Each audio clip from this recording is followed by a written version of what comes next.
Bom dia. Muito prazer, José Carlos Rosa Pires de Souza. Eu sou professor do curso de Medicina da UEMS, da Universidade Estadual aqui de Mato Grosso do Sul. Sou psiquiatra também, tá? Além disso, nós temos lá uma liga acadêmica de psiquiatria e saúde mental. São alunos que têm interesse na área de psiquiatria e saúde mental, que aí convidam professores, e eu tenho o prazer de ser, e a honra de ser, coordenador, docente desse grupo. Que aqui está, levanta, por favor, dois deles. Se apresenta aí, por favor. Bom, primeiramente, bom dia. Meu nome é André, eu sou diretor científico de extensão da LAPSME, né? Liga Acadêmica de Psiquiatria, e estou no 3º ano de medicina lá da UEMS. Bom dia, meu nome é Vitor, eu sou aluno do 2º ano e na Liga eu tenho a função de tesoureiro. E se depois do evento alguém te quiser trocar contato com a gente, com a Liga, podem vir falar com a gente. Obrigado. Será um prazer. Obrigado. Bom, e além disso, tenho o prazer e a honra também de participar do GT, o Grupo de Trabalho sobre Suicídio, dentro da campanha da Fraternidade 2018. Tive o prazer de ter sido convidado pela Sônia Minder, Dom Dimas. Já desde o ano passado a gente vem conversando sobre isso. Fizemos um seminário 14 de outubro com outras personalidades aí, como também de outras áreas das violências em geral, né? Que é o nosso tema da campanha da Fraternidade. E também fizemos um monólogo sobre suicídio, com a participação e ajuda desses rapazes e outros. E também com a nossa colega Janice Facker, psicóloga. Levanta aí, Janice. Vai estar falando com vocês. Ela vai estar falando com vocês aí hoje à tarde. E Marcelo, que também é da Liga, nosso técnico administrativo. Cadê o Marcelo? Está ali. Levanta aí, Marcelo. Depois eu quero que você fale, na hora das perguntas, o que você me falou na chegada aqui, ou o que esse curso já fez por você e seus amigos aí, beleza? Bom, agora eu queria fazer um pedido muito importante. E depois vocês vão entender por quê, que já vou entrar naquilo que Padre Miguel, o qual teve o prazer de rever, e outros aqui, né? Ele falou sobre... O que nós vamos fazer? Perguntou para o nosso psiquiatra que mais conhece de depressão no Mato Grosso do Sul, que está no Centro-Oeste, Kreber Vargas, né? Psiquiatra da minha filha, da minha irmã e outros da família, e meu, se um dia eu precisar. Aí ele respondeu que nós temos que fazer o trabalho da formiguinha.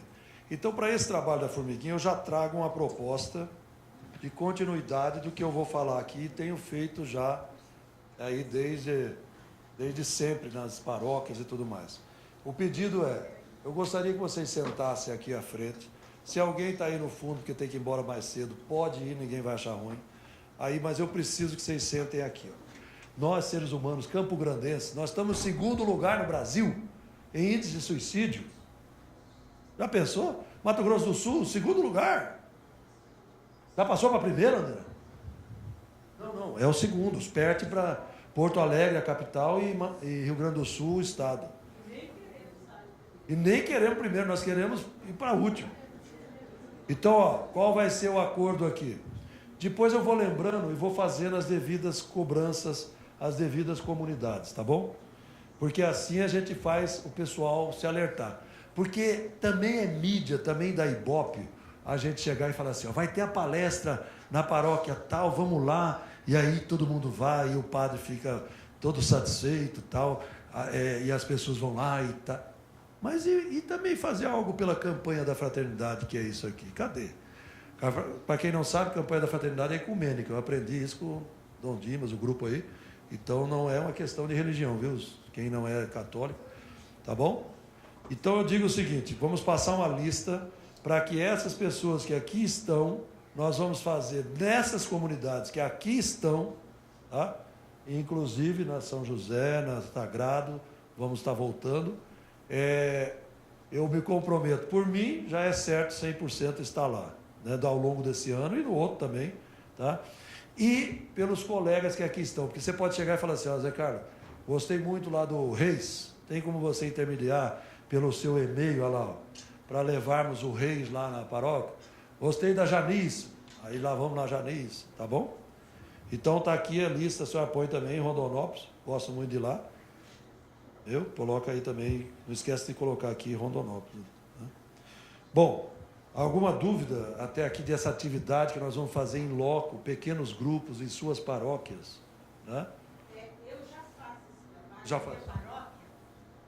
A minha paróquia é Conceição Aparecida da Tamandaré. Eu já trabalho lá, nesse trabalho voluntário, há 4 anos. Já trocaram 4 padres. E eu estou lá, firme. Todas as quartas-feiras à tarde, eu atendo aquelas pessoas que necessitam e que não têm como buscar. Ali em frente ao Comper? O Causelli saiu... Causeli? Saiu de lá? Saiu. Ah, que pena. O senhor é de lá, padre? Não, ele é da São Pedro. Ah, tá. Quem é da São Pedro aí? Manda um recado para ele, eu quero ele junto nessa campanha. Ele está no grupo das escolas. Da violência nas escolas? Mas pode ficar em 2 grupos? Não? Pode. Não vou dar detalhe por quê, mas é meu conhecido particular. Agora é diácono. Agora é diácono, isso. Nós precisamos fazer assim, não dá mais para esperar. Para quem não sabe, em outras igrejas, o cara dá uma ordem, ai daquele que não cumprir. O cara pode ser ali um pastor ou outro, vocês sabem disso. Né? Agora, a gente precisa, nós leigos, cobrarmos também de nossos leigos. Não é deixar só para os padres, para o bispo, não, viu? Tá bom? Quem ia falar? Então, vamos lá. Vamos falar sobre... Deixa eu ver se faltou mais alguma coisa. Não. Sobre isso aqui, ó. Primeiro, mídia. Quando a gente fala mídia, vocês lembram de televisão, rádio, televisão, jornal, Facebook, o que mais? Instagram, o que mais? WhatsApp, Twitter, tudo isso é mídia. E fofoca é mídia? O que é fofoca? Olha, o Zé Carlos tentou suicídio, lembra dele? Aquele psiquiatra que teve dando palestra lá na nossa paróquia ou então lá na Unimed. Aí o outro, olha, nossa colega de trabalho, você viu, ninguém está falando o que é, mas ela está com depressão e está de licença médica. E aí as pessoas geralmente falam, não vou visitar para não incomodar. Mas daí o que teve problema cardíaco, vai todo mundo, né? Então existe, infelizmente, ainda um preconceito, um estigma em relação ao suicídio. Independente se por conta de depressão, porque nem todo depressivo é suicida e nem todo suicida é depressivo, correto? Então, olha só, nós vamos falar também que nós, a todo momento, estamos fazendo mídia, divulgação, e a Organização Mundial de Saúde criou um documento em 2000 que regulamenta para a imprensa em geral e para as mídias em geral e para nós como produtores de mídias, um documento onde vai dizer o que é recomendável e o que não é recomendável. Já pensou? O que é recomendável e o que não é em relação à prevenção do suicídio. Tá? Existe um programa ainda bem ativo, atenção aí, estou vendo muitos psicólogos, estudantes de medicina. Esse programa de prevenção do suicídio, uma iniciativa da Organização Mundial de Saúde, você pode entrar na internet e conseguir esse documento. Você pode entrar no site da Associação Brasileira de Psiquiatria, que é abp.org.br. Essa ABP, Associação Brasileira de Psiquiatria, tem uma cartilha de prevenção sobre suicídio, que é pública, tá bom? A Sônia, você vai mandar para o pessoal aquela cartilha que eu até pensei em imprimir, mas ficou muito... Está no site? Ah, está no site da Cúria? Então está no site da Arquidiocese também essa cartilha. Eu estou comentando da Associação Brasileira de Psiquiatria. Então vamos lá. O que diz a Organização Mundial de Saúde? O nosso órgão máximo da área de saúde. Reúne lá psicólogo, antropólogo, médico, assistente social, pessoas que lidam com pessoas e teólogos, pessoas que lidam com seres humanos ao dia a dia. Então ele diz lá, primeiro, o Reis fala a cada uma tentativa de suicídio notificada, a notificação é obrigatória, junto qualquer profissional ali de saúde da equipe do hospital, chegou alguém com tentativa de suicídio, notificação, já ouviram falar o que é? Quando tem um caso de dengue, notifica. Outro ali, notifica. Suicídio também, é obrigatório e imediato, deve ser feita essa notificação. O Reis deve ter comentado, vamos ver se vocês lembram, se não comentou eu falo. A cada uma tentativa, quantas não são? A cada uma tentativa notificada, quantas não são? Diminuiu? Não eram 6? Diminuiu, melhor ainda, se ele falou 5. Mas a última vez que eu ouvi falar, ele comentou 6. Mas seja 5 ou 6 é demais. Percebe? Então, aí você vai falar assim, mas por que, Zé Carlos? Porque a Organização Mundial de Saúde diz que o número de suicídio é subestimado. O que é subestimado? Chegou uma menina de 9 anos para eu atender no pronto-socorro da Santa Casa, encaminhado pelo pediatra de plantão. Aí a menina, a família disse que foi acidente, que tinha ingerido veneno de rato. Conversando, depois de longa conversa com criança, a gente vai devagar com criança, não é como adulto. Você pensou em se matar? Não. Devagar. A menina falou, não, eu subi lá na prateleira, tinha bolacha doce, que eu gosto, e o veneno de rato está lá, eu queria me matar mesmo. Na literatura tem crianças até de 5 anos de idade que tentaram suicídio. Né? Isso varia de acordo com o país, dependendo principalmente da maneira como o suicídio é registrado. Aí você vai falar, mas aqui não é notificação obrigatória, compulsória, imediata. Imediata quer dizer, na hora. Porque tem doenças que podem fazer dentro de uma semana. Essa é na hora. Tá?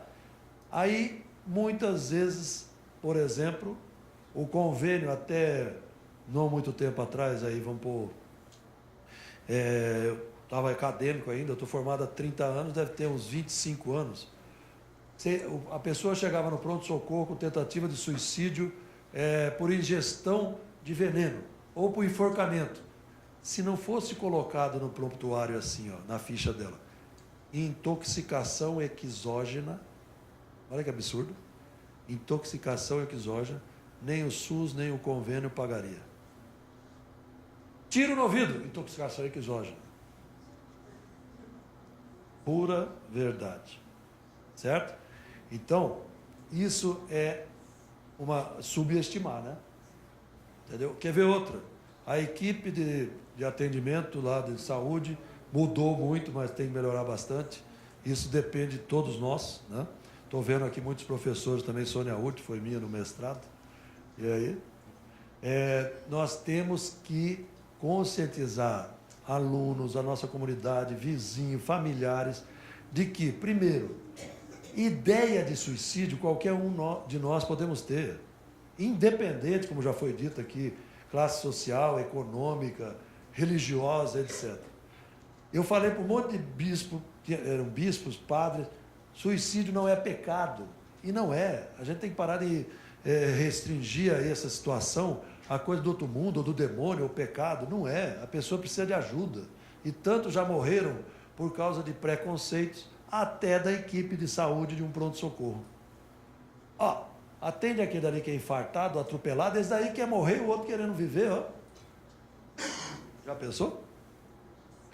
Então, quer dizer, mudou muito, mas tem que mudar mais. Essa geração, a gente depende muito dos futuros profissionais e de nós todos, né? Percebe? Chegando ao pronto-socorro, se você tentou suicídio, ou se alguém que você levou tentou suicídio, não leve embora sem... Primeiro, doutor, o senhor fez a notificação ou pediu para a técnico de enfermagem, qualquer um faz, basta saber escrever. E se está lá, sabe. Aí, do jeito que ele checa lá que deu um remédio, vai lá e faz o papel de notificação. É bem simples, tá? O senhor fez a notificação desse caso, porque eu acho que é importante, né? Quem é a senhora para me dizer isso? Não, é por lei. Notificação tem que ser imediata e é compulsória. O senhor é obrigado a fazer uma coisa. Segunda, o senhor vai mandar embora agora, porque não se manda antes de 72 horas de observação. Por isso que o Daniel vai dizer que quando a pessoa não tem plano de saúde, vai lá para o CAPS Emergência no Aerorrancho e lá ele fica por 72 horas até um esclarecimento mínimo. Às vezes se esclarece que o cara tem risco ainda de suicídio e manda para internação. É a tal da rede de assistência psicossocial. Convênio, se o cara chega no hospital da Unimed e tentou suicídio, o clínico viu que ele está bem, ele não pode dar alta para casa. Aliás, a notificação faz em qualquer lugar, viu? Hospital público, particular, qualquer lugar. Posto de saúde, UPA, tá? Aí a pessoa pede, então, notificou, doutor, porque é importante. Mas o que a senhora tem que ver com isso? Como cidadão, como parente da pessoa, por mim mesmo, eu estou colaborando, inclusive, com outras pessoas. Olha que interessante. Eu estou colaborando com outras pessoas. E a senhora que não quer o primeiro lugar para Campo Grande, eu tenho uma notícia ruim. E pior que ele vai gravar, mas eu vou ter que falar. Nós somos o primeiro. Olha o tamanho de Porto Alegre, olha aqui, faz a comparação de população. Será que os gaúchos não notificam mais? E agora? Agora vai complicar, né? Então, primeira coisa, o senhor notificou porque eu vou estar ajudando outras pessoas. Vou estar ajudando o fato de o senhor notificar esse fato. Segundo, ainda não tivemos. Por que, doutor, que o senhor vai dar alta, né? Se a gente não tem um esclarecimento ainda do que ela teve, por quê, como, que às vezes ele não esclarece mesmo o motivo. Às vezes a situação pode estar evidente, mas às vezes não consegue. E não é melhor deixá-la sob observação? Percebe? Deixar sob observação. Não, já está boa. Então, senhor, por favor, me dá um encaminhamento para um médico. Aí ele vai ter que assinar, carimbar, o cara já recua.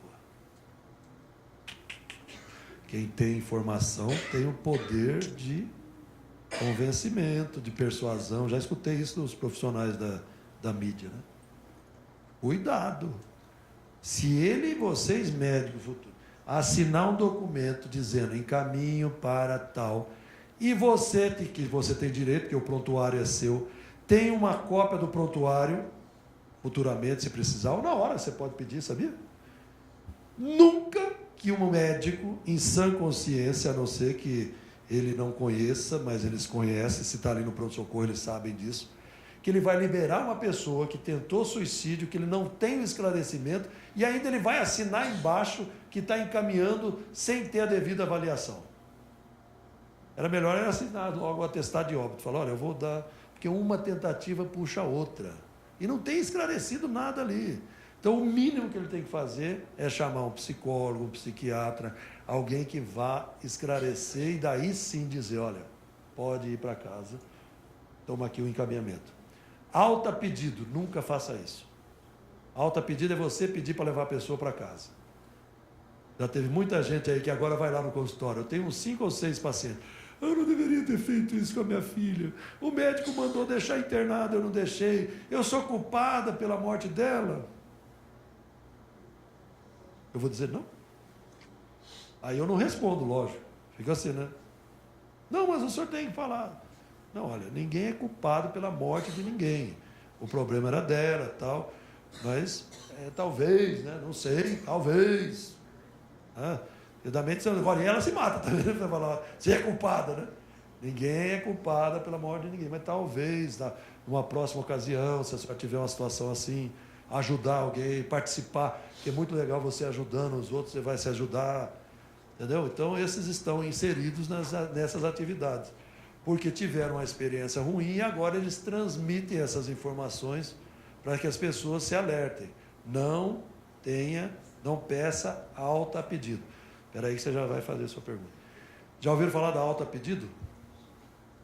Não estão cuidando bem do meu pai aqui, eu vou levar para outro hospital. Se o médico disser não é bom levar, escute. O cara deve estar, entendeu? Mas ele é o dono do hospital. Bom, se ele fosse o dono, será que ele estaria ali na linha de frente atendendo? Não sei. Pede para outro médico que está atendendo. Pede uma segunda opinião dentro do hospital mesmo, você tem esse direito. Mas levar por alta pedido é complicado. Alta administrativa é quando a pessoa lá quebra tudo, ou sei lá, faz alguma coisa e tá em sã consciência, foi proposital, não é que ela está... Porque às vezes a pessoa pode estar agitada. Mas teve algum problema administrativo, sei lá. Aí também existe essa alta administrativa. Alta por transferência, que que é uma opção para aquele médico que não quer dar o encaminhamento para não assumir uma responsabilidade tão grande. Algo está por transferência. Vamos transferir então para um outro hospital que tem atendimento psiquiátrico? O que o senhor acha? Nosso Lar, Clínica Canadá, o que o senhor acha? Alta por transferência. Aí, tá. Aí o médico faz lá a alta transferência, lógico que ele não vai deixar você levar, ele manda com a ambulância de lá ou de cá, porque você pode levar para casa, né? Percebe?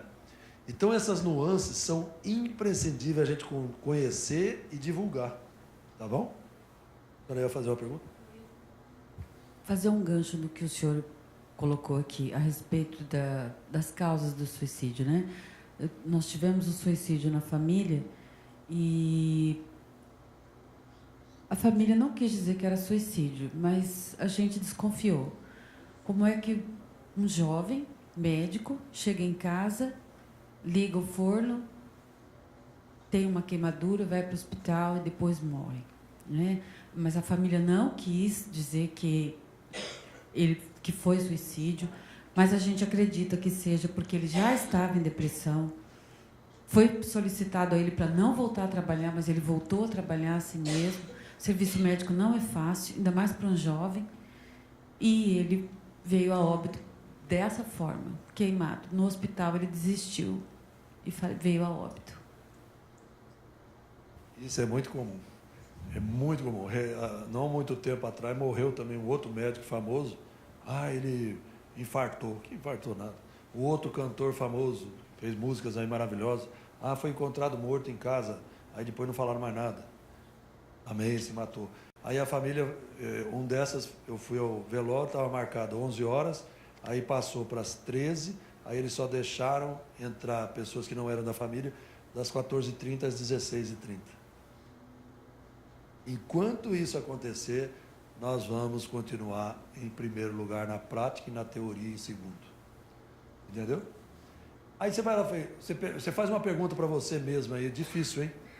E eu já vou amenizando, vou fazendo o que os psicólogos chamam de dessensibilização, né? Porque vem bomba aí, vem uns bilhetes aí que assustam, né? Aqueles bilhetes que nós usamos muito no teatro também. A minha secretária foi digitar os bilhetes e ela falou, doutor, eu não dormi 2 dias. Eu falei, quem mandou ler? Digita automático, mas não dá. Digita sem olhar. 2 dias. Então, eu vou dessensibilizando aqui. Uma dessensibilização é o seguinte. Não precisa levantar a mão e responder, não. Você já perguntou para seus filhos, parentes, primos, adolescentes, 15 a 25 anos, que é a faixa de maior incidência e prevalência de suicídio. Incidência é número de casos novos, tá? Prevalência é o número naquele período ali. Se ele já pensou em suicídio? Confesso, tem menos de 1 ano que eu perguntei para os meus filhos. E trabalho com isso há 30. E aí? Médico, psiquiatra, pós-doutor, professor? Seco! Meu querido filho, eu estive fazendo um curso lá na Unimed pela Arquidiocese. A propósito, você já pensou em se matar? Como você pergunta se ele gostou do sanduíche? Por que não? Você está com dor no peito? Ou então, você está com o olho vermelho? Parece que você usou droga? Meu filho essa semana perguntou para mim, mãe, você já pensou em suicídio? Pronto. E aí, será que ele... Eu respondi que já, porque realmente eu já pensei. E você já devolveu a pergunta? Já? Não. Não, devolvi. Para ele? Eu já. E você? Ele disse Já não. também? Entendeu? Aí eu falei que eu já sim, mas como assim? Eu falei, assim, ué. Pronto. Aí você fala, como assim? Pensei que era melhor me matar. Acabou. A maneira mais seca, ele usou o termo seco, ou eu diria objetivo, claro e direto, como você pergunta, gostou dessa sobremesa? Acho que a grande dificuldade em perguntar é a gente saber lidar com a resposta, né? Ou ficar com medo do sim? Um dos meus falou sim. Ela está com a mão ali, pera só um pouquinho, para sair na filmagem. Quando a gente tem a resposta sem ter perguntado. Isso aconteceu comigo ontem. Aí. Porque o meu filho, 27 anos, a minha filha, 21. Estávamos os 3 em casa e ele, mãe, onde é que você tem que ir amanhã mesmo que você falou? Falei, amanhã vai participar de um curso lá na Unimed, que é a prevenção ao suicídio, depressão, um negócio assim. Aí aí a minha filha, você sabe por quê, Franklin? Perguntou para ele. Não sei, é porque para a mãe ficar prevenida, para quando ela pensar nisso, ela não vai fazer. Aí ela, né, mas assim, com brincadeira, né? Virou para ela, você deixa de ser besta, isso pode acontecer com qualquer um de nós, com a minha mãe, não. Aí eu, por que você tem essa garantia, meu filho? Porque mãe, nem eu, nem você e nem a Mirella. Por que, meu filho? Eu perguntei, né? Ô mãe, você não é uma pessoa, nunca foi uma pessoa de ir na igreja, você nunca exigiu a gente que seguisse a igreja, mas a fé que você tem, isso aí você mostrou pra gente nesse 27 anos que eu tenho. Então eu fiquei surpresa com a resposta dele, porque eu não imaginei, justamente não criei meus filhos na igreja, foram batizados quando nasceram na igreja católica e tal, mas nunca exigi, nem fizeram a primeira comunhão, nenhum dos dois. E ele ter essa ideia da mãe deles. E isso me deixou feliz. Então, quer dizer que meus filhos não vão fazer isso. A senhora devolveu a pergunta? Agora a senhora já escutou o padre, o Kleber falando assim que, olha, isso é independente de fé, meu filho. Se um dia você pensar, porque existe uma diferença que eu aprendi no curso entre ideia, planejamento, tentativa e suicídio propriamente dito. E esse não tem mais o que fazer, né? Para a ideia... é uma prevenção mais rápida ter a ideia. Alguns não têm a ideia, não. Alguns já vão direto para a tentativa. Mas a maioria, aliás, 2/3 avisam de alguma maneira a ideia de suicídio. A grande maioria, graças a Deus, né? Avisam de alguma maneira, com um linguajar assim meio, às vezes, paralelo, subliminar, né? Mas avisam. E a gente tem que devolver. Olha... eu aprendi lá que existe uma diferença entre ideia, que qualquer um de nós podemos ter, basta ser ser humano. Existe uma diferença com planejamento e tentativa. Então, por acaso você já pensou, planejou, ou tentou, que eu não tenha visto, o suicídio, que agora eles estão cortando barriga, não é mais aqui nem aqui, para os pais não virem, né? Então é interessante devolver. Percebe? Obrigada. Então, eu não sei se as pessoas que estão aqui pensam o que eu penso, né?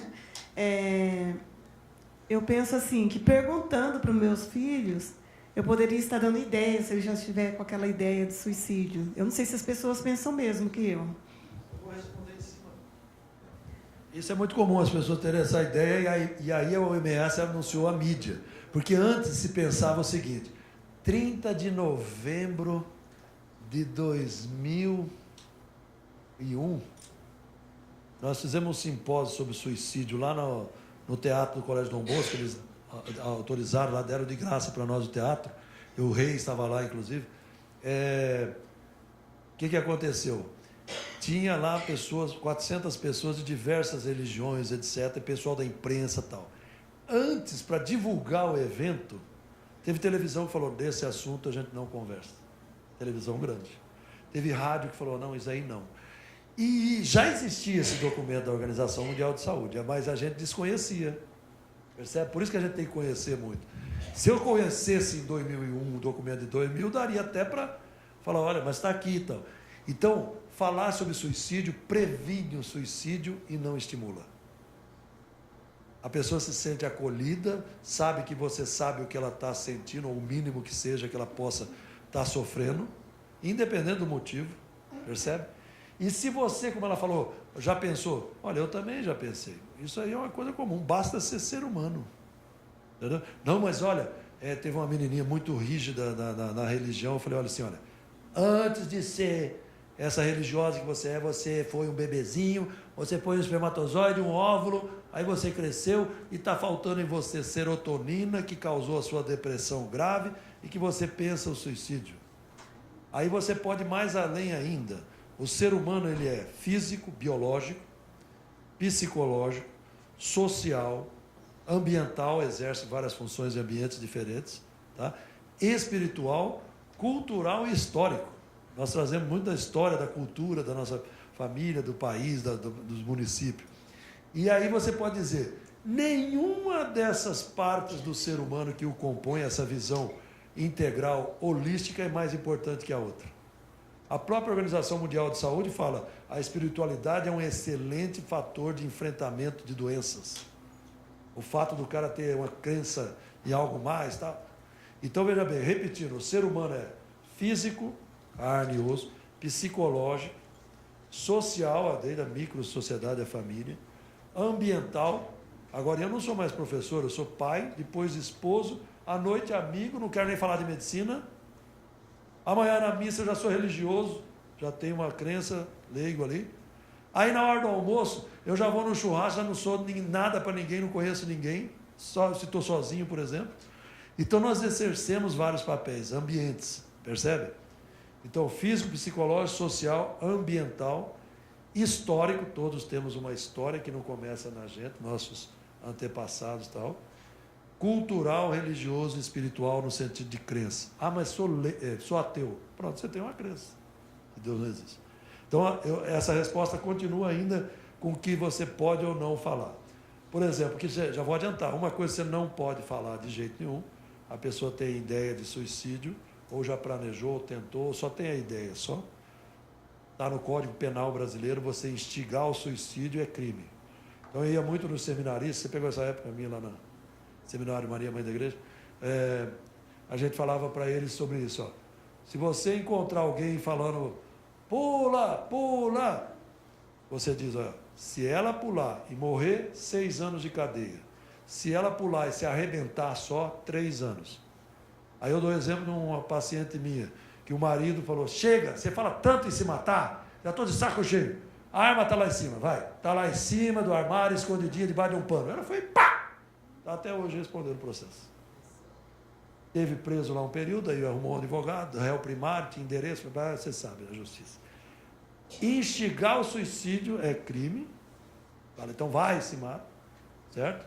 Podendo a pessoa morrer 6 anos, não morrer 3. Beleza? Vou levar o microfone, né? Ajuda ela, Alexandre.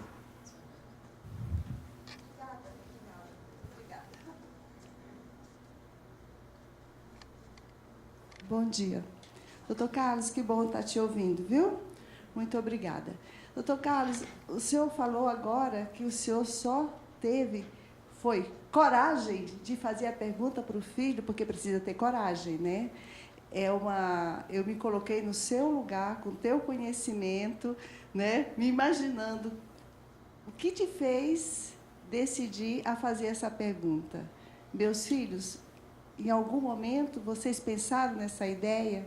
Porque eu espero que, saindo daqui com esses conhecimentos, eu possa ter coragem. Porque eu quero parabenizar o teu filho de fazer uma pergunta para uma mãe. Isso quer dizer que tem muita intimidade, né? Mãe e filho, para o filho chegar a esse ponto de fazer essa pergunta para a mãe. E eu queria saber em que momento você decidiu. A pergunta muito íntima, mas isso vai me servir. Obrigada. Porque preconceito e estigma não estão só nos leigos da área da saúde. A maioria nos profissionais de saúde. Os mais preconceituosos que falam assim, ó, olha, é o seguinte, pode ser psicólogo, pode ser médico, pode ser psiquiatra, qualquer, menos nos psicólogos e psiquiatras, mas não da área. O cardiologista, olha, não leva a mal, mas eu vou te encaminhar para o psicólogo. O oncologista, que é uma doença que precisa de psicólogo junto, né? Eu não leva a mal, mas eu vou te encaminhar para um psiquiatra.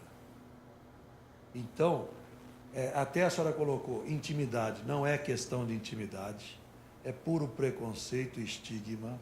A senhora já não perguntou para o seu filho assim, onde é que você vai? Nada dá conta, mas eu preciso saber, você vai falar, onde é que você vai, senão você não vai sair. Aí ele fala, você não perguntou isso? Quantas perguntas a gente faz, né? Puro preconceito, estigma, como eu falei aqui, medo de uma resposta positiva, entendeu? Se você perguntar por quê, porque essa família não é boa. Aí vem a questão de culpa, pensar que nós somos suficientemente bons, como dizem os psicólogos, Melanie Klein dizia, uma psicanalista, será que nós somos suficientemente bons para o meu filho não pensar? Quem falou que você é responsável pela ideia de suicídio dele? Não é. O problema emocional é dele. Mas será que até que ponto eu não estou complicando? Talvez de não falar você esteja complicando, de não conversar, diálogo. Mas então, ó, não tem essa intimidade toda que a senhora pensa, não, com os filhos, porque eu acho que filhos nós somos educadores, não somos amiguinhos. Tem muito amigo meu que acha amiguinho do filho, né? Eu sou educador, certo? E aí, não sou eu, isso não é invenção minha, isso é uma... Até aquele da Canção Nova, o japonês lá, que morreu, de Samitiba, dizia muito disso.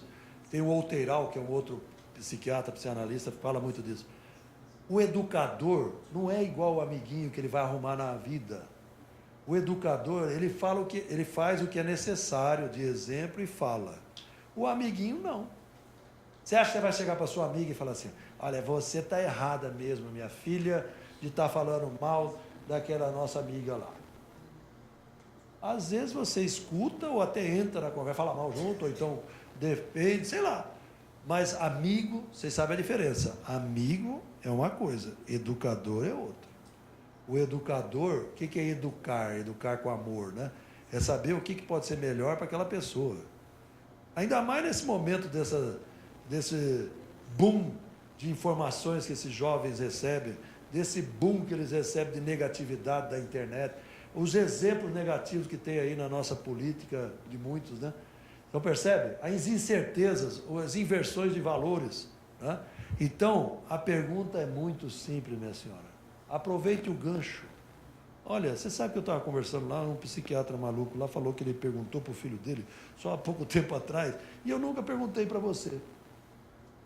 Você já pensou em se matar? Numa boa. Entendeu? Quer pegar o gancho? Pega aí. Porque o medo é seu, é meu. Entendeu? De falar do assunto. Certo? Ou de ter uma resposta, ou se achar culpado. Percebe? E ninguém é culpado pelo pensamento de suicídio do outro. É algo muito sério. Percebe? A pessoa que ela já tem um acompanhamento psiquiátrico e tenha diagnosticado ali, que ela tenha o síndrome do pânico. Essa pessoa tem um momento de pensar em suicidar-se? Depende. Não precisa ter só uma doença também, né? A pessoa pode ter doença nenhuma e pensar em suicídio. Num momento de crise, de tristeza normal, de desão, ou esperada por uma perda de um ente querido, ou porque perdeu o emprego, etc. Então, não seja pânico, qualquer doença. Uma notícia ruim de um câncer, AIDS, uma doença terminal, pode ter, sim, a ideia de suicídio. Então, nunca vamos patologizar apenas o suicídio. O que é isso? Achar que sempre está associado a alguma doença. Percebe? Porque o seu filho pode dizer que já teve ideia de suicídio, porque ele não vê perspectiva na vida, aí está estudando, não sei o quê. E os jovens, qual que é a nossa sociedade hoje? Muito imediatista, pronta, eles querem tudo para a última hora, para ontem, não é assim? E a nível de frustração muito baixo, e nós aprendemos que frustração é necessária para crescer. Mas muitos não estão tendo essa educação e a sociedade, né?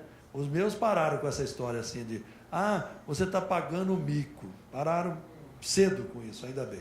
Pagando mico coisa nenhuma. Entendeu? Por quê? Porque eu aprendi com o japonês lá, o Samitiba, o seguinte, que ele conta na palestra dele, eu não sei se vocês já ouviram essa, e falou já na Canção Nova, que me ligou um pai perguntando, o que eu faço? Minha filha foi a uma discoteca e não voltou até agora. Aí ele falou, o senhor sabe onde é? Sei. Então o senhor vai lá, o senhor vai encontrar na porta um homem geralmente grandão, um leão de chácara, um segurança, né? O senhor fala para ele, meu senhor, boa noite, eu sou o pai de uma menina que está aí, e vai estar cheio, logicamente, o senhor, ele não vai saber quem é sua filha. O senhor fala assim, olha, eu queria entrar e anunciar no som que eu quero levá-la para casa, porque já passou mais de 1 hora, que era para estar em casa. Aí o segurança, bom, aí se ele arredar, ele não vai arredar, mas se ele arredar, o senhor fala que o senhor vai chamar a polícia, porque o senhor que é o responsável por ela, tá? Aí diz que o cara mandou entrar logo. Aí ele chegou do lado do DJ, o sonoplasta da nossa época. Aí o DJ, muito simpático. Olha, o senhor poderia chamar aí a Maria das Dores Rodrigues da Silva, que é minha filha, e fala que o pai dela está aqui, o senhor João da Silva. Parou a música. Atenção, Maria das Dores Rodrigues da Silva. A galera, o seu pai está aqui do lado. Nunca mais a guria deixou de avisar onde estava, com quem estava. Um ato simples. Ah, mas eu tenho medo de ofender meu filho. Ah, ele não vai gostar de mim. Ou uma mãe, como eu disse ontem. Ah, minha filha de 8 anos não gosta que eu namore. E não sei. A esse ponto, se a gente for conversar aqui, é coisa... Tem de tudo. Então, a gente precisa abrir os olhos e começar dentro de casa, certo?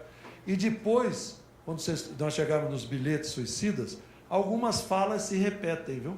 Como, por exemplo, ele pode chegar e dizer assim, olha, sabe uma coisa? Essa minha vida não presta mesmo. Eu não aguento mais vocês. Opa! Adolescente, isso aí pode ser, em outras palavras, o que a gente chama de uma mensagem subliminar, dizer, ó, eu quero morrer, quero me matar ou morrer de alguma maneira. E eles podem praticar atitudes para-suicidas. Já saiu esse nome aqui? Ainda não? É atitudes para-suicidas, que parece que não é o suicídio propriamente dito, mas ele está agindo, né? Por exemplo, sair lá, passar no sinal vermelho de bicicleta, né? No sinal vermelho, ou de carro. E essas razões para subestimação incluem estigma, fatores políticos, sociais. Não, temos que esconder, não é bom para o nosso estado, para o município saberem desse nosso índice de suicídio. Regulações das agências seguradoras, mudou, viu? Aquele negócio de escrever assim no seguro de vida, pequenininho, não será pago em caso de suicídio, está pagando, porque a pessoa não tem condições de autogerir-se na hora da tentativa ali, que se matou. É porque antes não pagava seguro de vida, viu? Pode ser registrado como acidente ou morte por causa indeterminada. Lembra da história da... que falou que foi acidente lá, a menininha? Pode-se falar. Negligencia-se muito ali a tentativa, né? O suicídio é subestimado numa taxa de 20% a 25%, isso é segundo a Organização Mundial de Saúde, no mundo inteiro. Olha lá. No idoso, 6% a 12% em outras faixas. Depois do adolescente, a segunda faixa que se suicida mais é o idoso. Por conta de não temos muitas políticas também, né? Sociais, políticas de saúde para o idoso, né? Não existem registros mundiais oficiais de comportamentos suicidas não fatais. Pronto. A OMS diz, tentativas de suicídio, nós não temos registros mundiais oficiais.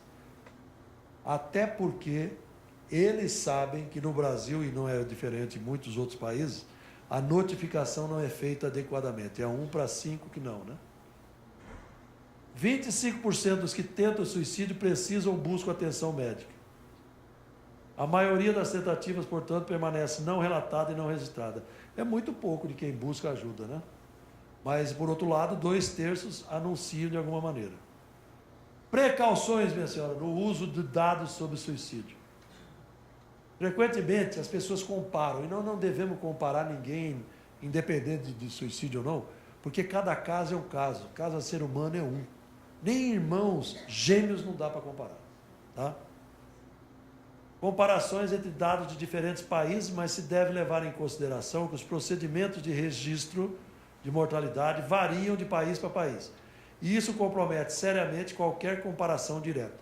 Então, se não dá para comparar seres humanos, não dá para comparar os Estados Unidos, que a pessoa não sai do pronto-socorro depois que chegou com uma tentativa de suicídio, ela não sai sem ter, no mínimo, um esclarecimento, os tais dos 3 dias no mínimo, ou encaminhamento, ou uma alta de transferência, ou a eletroconvulsoterapia que tira a ideia de suicídio rapidamente. O lítio, comentado pelo colega Kleber, vai demorar uns 7 dias para agir. Percebe? Então, que é um estabilizador de humor, né? O carbonato de lítio. Por falar em lítio, nós não temos ele no organismo. As pessoas que tomam o lítio, que a gente dosa no sangue para não intoxicar, tá bom? Porque eu já recebi encaminhamento de médico dizendo assim, encaminha a fulana aqui de Maracaju, que tem muito casamento com sanguíneo, com lítio baixo. Aí eu falei, o meu é 0, porque eu não tomo lítio. Esse é um erro que se tem, tá? O lítio é um remédio ótimo, aliás, é o melhor estabilizador de humor, bate ainda no topiramato, oxcarbazepina, esses topiramato, já ouviram falar que também ajuda a emagrecer, não sei o quê. O lítio é o melhor, e como o Kleber falou, tende a tirar mais rápido a ideia de suicídio, mas demora esses 7 dias. Então, como é que nós vamos comparar dados dos Estados Unidos que o cara não sai com a ideia de suicídio do pronto-socorro ou do hospital, com dados brasileiros de uma notificação para 5 ou 6 não, né? As taxas normalmente são expressas como o número de mortes por 100 mil no período de 1 ano. Se refere a populações pequenas, cidades pequenas, províncias, até menos pequenos países, sua interpretação requer cautela extra, uma vez que poucas mortes podem influenciar radicalmente o quadro. E aí que a gente pegar a população de Porto Alegre, comparar com a população campograndense, né? Nós vamos ter problema nessa coisa de 1 ou 2, de primeiro ou segundo lugar, né? Algumas taxas podem ser mostradas de forma ponderada pela idade. Aí pode excluir o suicídio de indivíduo com menos de 15 anos. Mas existem casos, eu falei da menina de 9 anos, na literatura tem menino de 5 anos, né? A taxa mais crítica de 15 a 25, tá? Mas em muitos países se nota um aumento alarmante nas taxas nesse grupo etário, que é o menor do que 15. Como noticiar o suicídio? Em geral, na igreja, em casa, o pessoal da televisão, isso vale para todos nós, certo? Ou da família, que a senhora comentou aí, né? Primeiro, os assuntos específicos que devem ser abordados na cobertura de um suicídio incluem o seguinte: as estatísticas devem ser interpretadas cuidadosamente e corretamente. O cara não pode dizer assim, ó. Como é que é? Do Jornal Nacional? Acaba de suicidar o campograndense, fulano de tal. Isso mostra mais um na grande estatística da primeira capital ou segunda nacional em suicídio. Essa estatística, cuidadosamente, corretamente, né? Fonte de informações confiáveis e autênticas deve ser usada. Por que que eles falam assim? Ó? Tá na cara, tá no vídeo, que o cara chegou e matou o outro. Aí o repórter anuncia assim: fulano de tal é suspeito de ter atirado no outro. Não é assim? Porque quem vai comprovar é a polícia, a justiça, não é ele. O outro caiu, estava sozinho no prédio, caiu da janela do 20º andar. Ele que nunca tinha medo, ele que sempre teve medo de ir à janela, rasgou a tela e caiu. Ele não vai dizer, ele pulou e se matou, Então cuidado, ó, porque tem que ter primeiro a comprovação da perícia técnica, que vai lá e vê se o cara se matou mesmo, entendeu? Percebe? Que a diferença é enorme. Homicídio é crime no Brasil, suicídio não. Certo? Aliás, já foi tido como crime, viu? Na Idade Média, o cara era enterrado com a cabeça para baixo, com a faca do lado. Ele que era nobre perdia os seus bens. Era considerado plebeu. A família, ó, ficava na pior. Né? Antes do Concílio Vaticano II, lá nos anos 1960, idem, nos fazia a missa de sétimo dia, aquela história toda, não é isso? Improvisação. Guarda essa frase e não esqueça nunca mais. Falam que as mulheres falam demais, mas o homem fala também. Muito mais. Não é generalizar, mas tem muito homem que fala mais que muita mulher. Não sabe o que falar, não fale. Não tem o que fazer, não faça. Isso é regra. Isso você tem que ter, ó. Mas a linguinha coça, né? Ah, mas ela é minha amiga, eu tenho que falar alguma coisa. A consulta que eu já demorei mais sem abrir a boca, 52 minutos. Silêncio total. Eu e o paciente que tinha tentado suicídio. 52 minutos. Eu, falador do jeito que sou, sentado na frente do cara. Gosto muito mais de ser professor do que médico, isso todo mundo sabe. E aí, sentado, André, 52 minutos. Professor, só fazendo um silêncio. Nesse sentido de não saber o que falar, recentemente a Pastoral do Luto tem feito modelos homiléticos, né, para exéquias. E o mais difícil da gente elaborar foi o de suicídio. A gente faz enquanto proposta, né? Mas é bem isso, né? Eu até ajudei a fazer o texto, é o que a gente tem mais dificuldade, porque não sabe o que falar, né?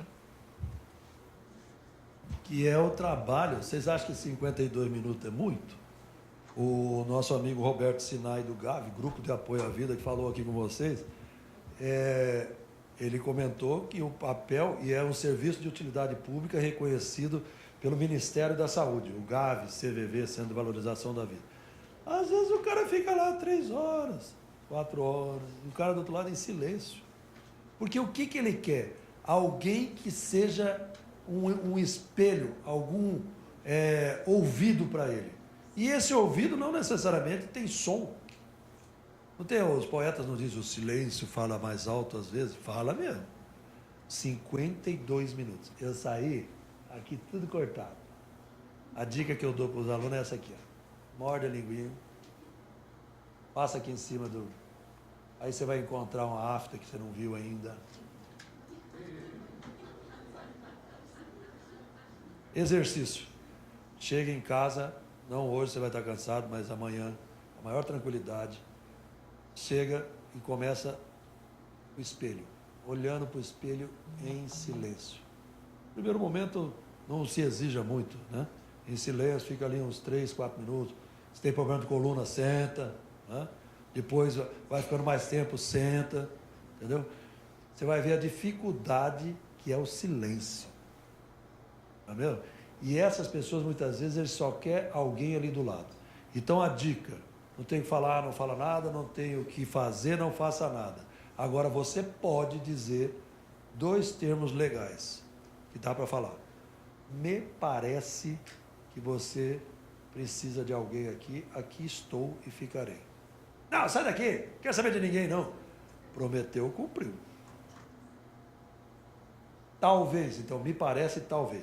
Talvez você esteja precisando de falar com alguém. Não estou não é da sua conta, não te pedi. Né?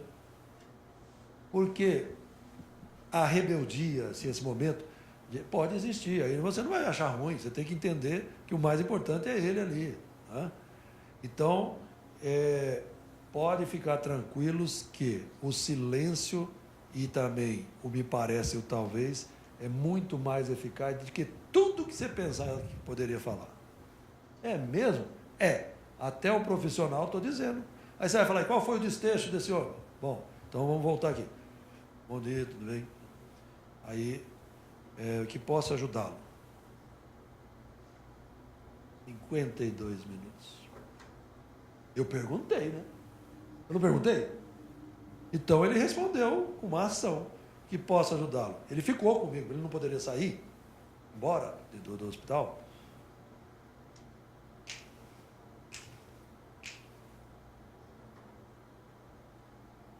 Certo? Deu-se o tais dos 52 minutos, ele levantou e falou assim, o senhor me acompanha a tomar água? Aí ele falou, o senhor me acompanha a tomar água. O brasileiro metido a besta, que quer ser educadinho, né? O cara já falou, o senhor me acompanha a tomar água? E ele poderia ir, estava bem, tranquilo, dava para andar. O que a gente geralmente falaria? Deixa que eu pego. E aí você deixa que eu pego, ele se mata ali mesmo, que tinha um banheiro do hospital, ele poderia se enforcar de alguma maneira e tal. Tinha uns fios ali, daqueles de soro e tal. Aí eu falei, pois não. Ao primeiro momento eu pensei, não deixa que eu pego, tá? Aí eu lembrei que era médico, falei, não, eu tenho que... mas pode não ser médico. Vamos lá, pois não. O senhor aceita? Ah, sim. Quase que eu falei, também já está tudo cortado aí. Voltei. Aí ele sentou e falou assim, ó, única coisa que eu tenho na vida, doutor, é dinheiro. Minha família não quer saber de mim, as pessoas me abandonaram, quem me procura é por causa do meu dinheiro, aí se você para de fazer festa, não aparece mais ninguém, e aí o senhor me diz, o que é melhor na vida, não é morrer? Pronto, aí quando ele disse isso, eu falei assim, bom, então o senhor poderia falar sobre a sua vida? E conseguimos que ele ficasse no hospital internado, depois continuou o tratamento em consultório. Resumo da história, hoje de vez em quando, ano passado ele chegou a mandar, Ele está em Riviera de São Lourenço, onde tem só rico lá na comunidade, tem uma associação, conhece lá? Já foi, tem até policiamento interno só do condomínio, né? A beira-mar, os ricos não querem saber da vida dele, nem os amigos que ele tem, entendeu? Então, por exemplo, ele quando foi lá, fizeram lá uma campanha lá solidária a uma igreja, ele mandou foto até no e-mail, falou, aí doutor, o que nós estamos fazendo? Eu falei, pô, parabéns, está ajudando os outros, dá palestra sobre suicídio, fala sobre a vida, e ele não tem mais que dar satisfação a ninguém. Só a ele e Deus. Peraí, parece que alguém me levantou antes. Então pode ser você mesmo. Se apresente.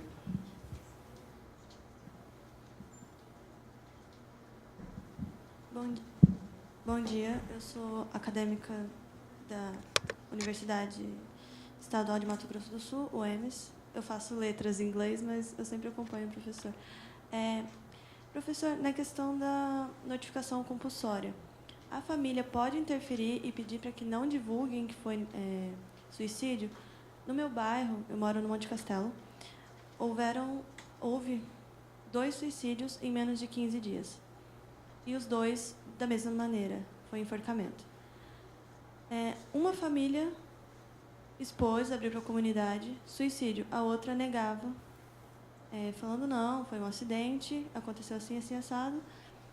E nós não, aí, como o senhor falou dessa questão de ser notificado, se a família pode pedir para não colocarem como suicídio, para mudar na hora.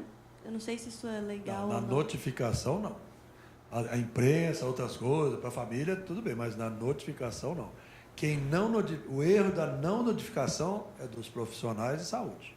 Assim, até mesmo na nossa universidade, um acadêmico de cênicas que cometeu suicídio, eu achei muito abafado dentro do campus, que ao invés de divulgarem campanhas de prevenção, até teve a peça e também uma mini palestra que foi da medicina e os alunos dos outros cursos foram convidados a participar sobre o suicídio.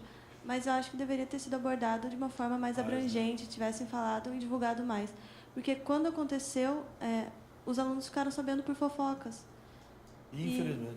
E nem a nota de falecimento foi emitida como suicídio. A Cênicas entrou em luto, mas não teve a divulgação e nem uma campanha de prevenção para os outros alunos, né? Então, nessa parte, eu não sei se a universidade não poderia fazer algo se a família talvez tivesse constrangimento ou mesmo em respeito ao aluno. Bom, aí é uma coisa interessante. A notificação é obrigatória, compulsória, imediata. Por quem? Pela auxiliar de enfermagem, a enfermeira, o médico, o técnico de enfermagem, alguém que trabalha ali no pronto-socorro, no hospital, na UPA, onde estiver ali. Ele é obrigado. Agora a família pode chegar assim e falar assim, não põe na televisão, não põe lá, como essa que eu falei do velório lá e tal. Percebe? Aí entra a questão do estigma, preconceito de novo. E não é só no curso de arte cênica, nós temos problema na medicina, nós temos problema em todos os cursos, porque ali tem muitos jovens, 15 a 25 anos, né? Mais um pouco, 17 a 25. Então, é necessário programas preventivos que você pode cobrar da Liga, que eu acho que é um trabalho que nós podemos estar fazendo. O ano passado nós fizemos também uma panfletagem na rua. Aliás, é outro trabalho também que nós podemos fazer nos nossos bairros, né? Nas paróquias aí e tal. Entendeu? Certo?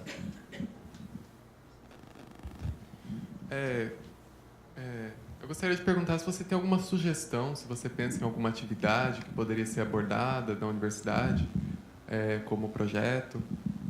Se você tem alguma ideia para trazer para a gente. Então, eu acho que seria interessante se tivesse uma palestra como essa para todos os alunos e que fosse bastante divulgada, porque a outra foi divulgada para quem conhecia alguém de medicina.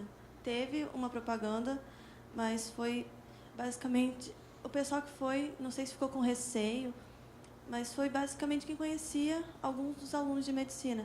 Se fosse um projeto que englobasse todos os cursos, principalmente os cursos que não estão lá todos os dias, o dia inteiro, como turismo, por exemplo, é um curso que nós quase não vemos no campus, porque eles só estão de manhã, enquanto letras só está à noite. são cursos muito distantes um do outro.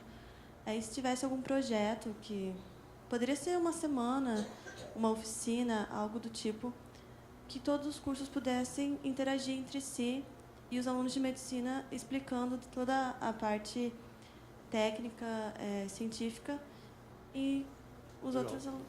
Uma discussão entre os acadêmicos, uma discussão aberta, não tendo medo ou sendo abafado, como, não pode falar aqui. Porque todo mundo ali é jovem, então todo mundo corre risco. Mesmo não sendo jovem, a faixa etária... E que conhece quem já tentou também, Exatamente, conviveu. então. Você sabe que eu fiz algumas palestras e aí também nas unidades de Coxim e Dourado, a aceitação também das pessoas muito pouco. Então vai ter um evento 14 e 15 de setembro, saúde mental do docente e do discente universitários. Vai ser lá na UEMS. Não perca, nós estamos esperando a resposta da Fundect, que vai ajudar financeiramente e tal. 14 e 15, não é isso?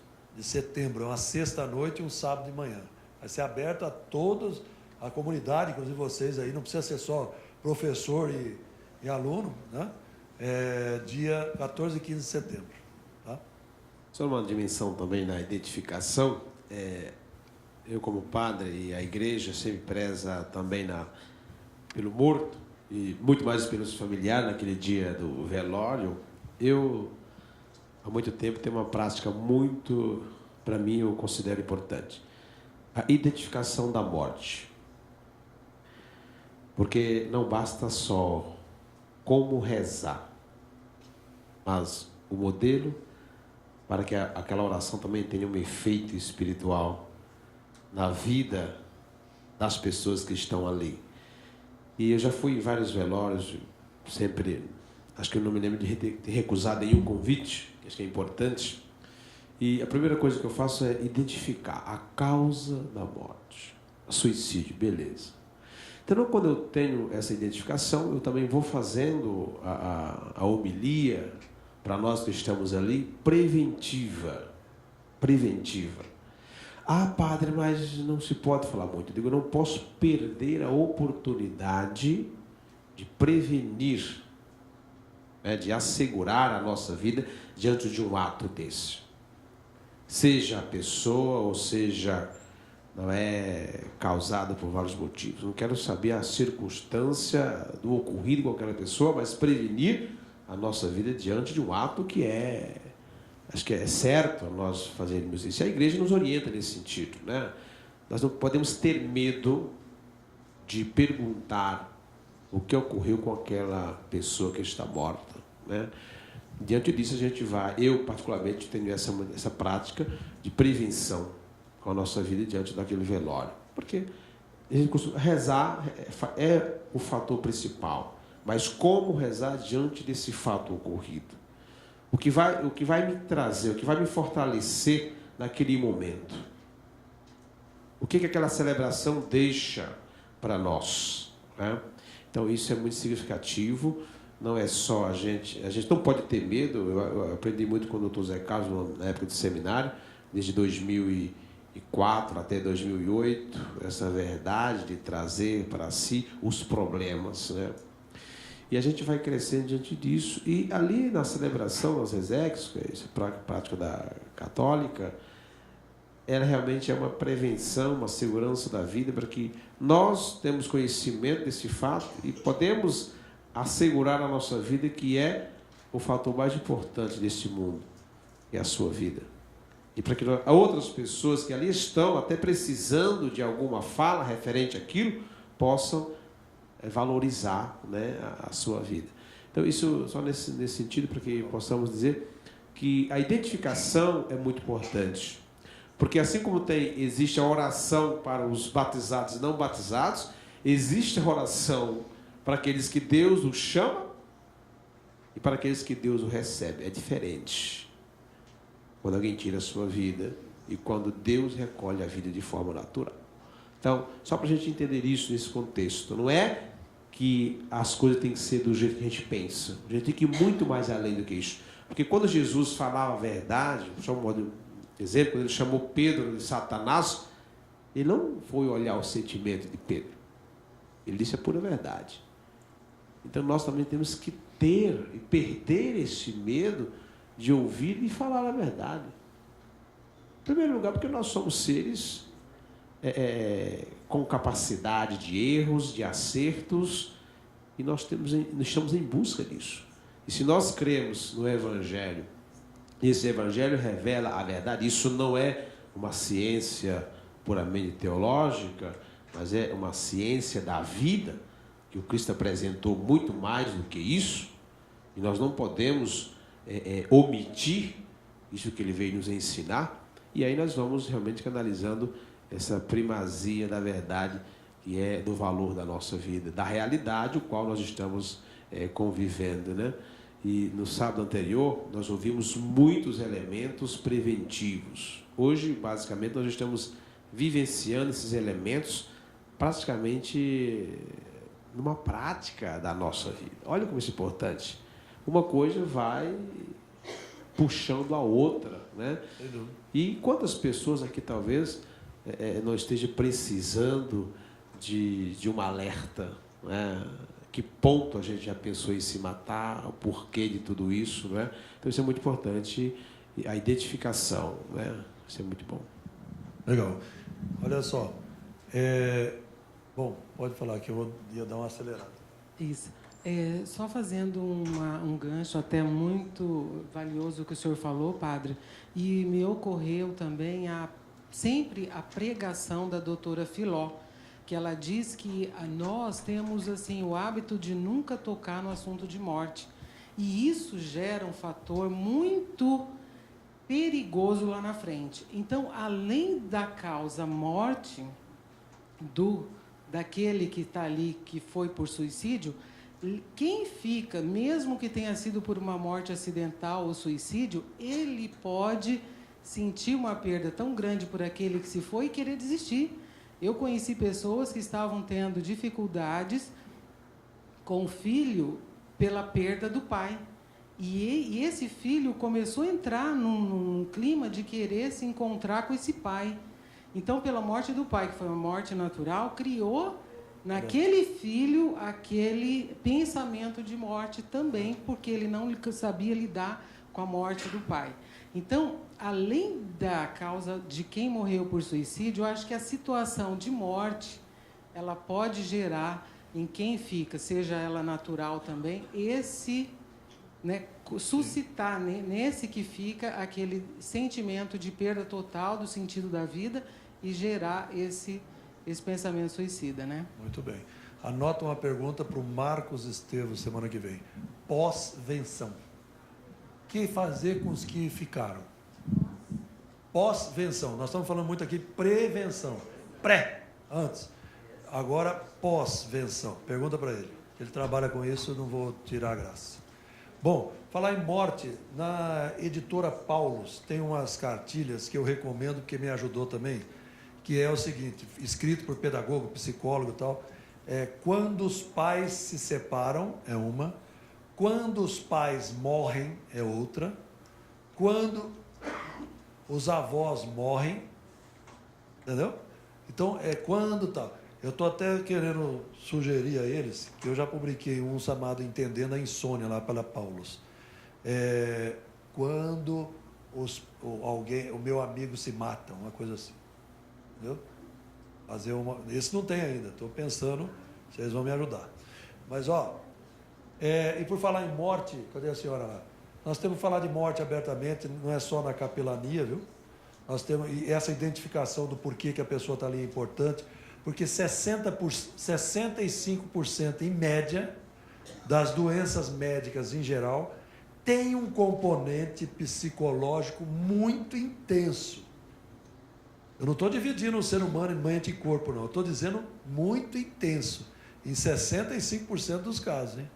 Então, você vai lá na cirurgia cardíaca, você vai conversar, porque o órgão das emoções poéticos, né, que na verdade é o cérebro, é o sistema límbico aqui, mas o coração, o órgão das emoções, e aí o cara se deprime muitas vezes. Percebe? Então a gente tem que conversar abertamente também da parte emocional dessas pessoas. E ainda em morte, a minha mãe, ela Liborina Rosa Pires, ela participou da pedra fundamental da Igreja São José. época de Padre João Cripa. E ela morria de medo de morrer. Então, ela conviveu com uma doença gravíssima muitos anos sem saber que era aquela doença. Já o meu pai, que tinha outra mentalidade, ele dizia assim, ó, seguinte, chamou os netos e falou, vamos tirar uma foto bem bonita para o meu santinho de 7º dia. Meu. Aí minha mãe, pelo amor de Deus, Luiz. Porque assim, a Liborina vai às missas de 7º dia, traz um santinho, o cara assim, ó. Você vai ao cemitério, aquelas fotos, cara. Quero uma foto bonita. E ficou linda. Ele com os netos. Quer dizer, já o mal não é inevitável, vamos dizer assim, não vai morrer mesmo. Então vamos preparar da menor maneira possível. E tanto é que a única coisa que nós pagamos depois que ele morreu foi o pintor chegar na lápide dele e colocar o dia e a hora que ele morreu, porque até isso ele deixou tudo pronto.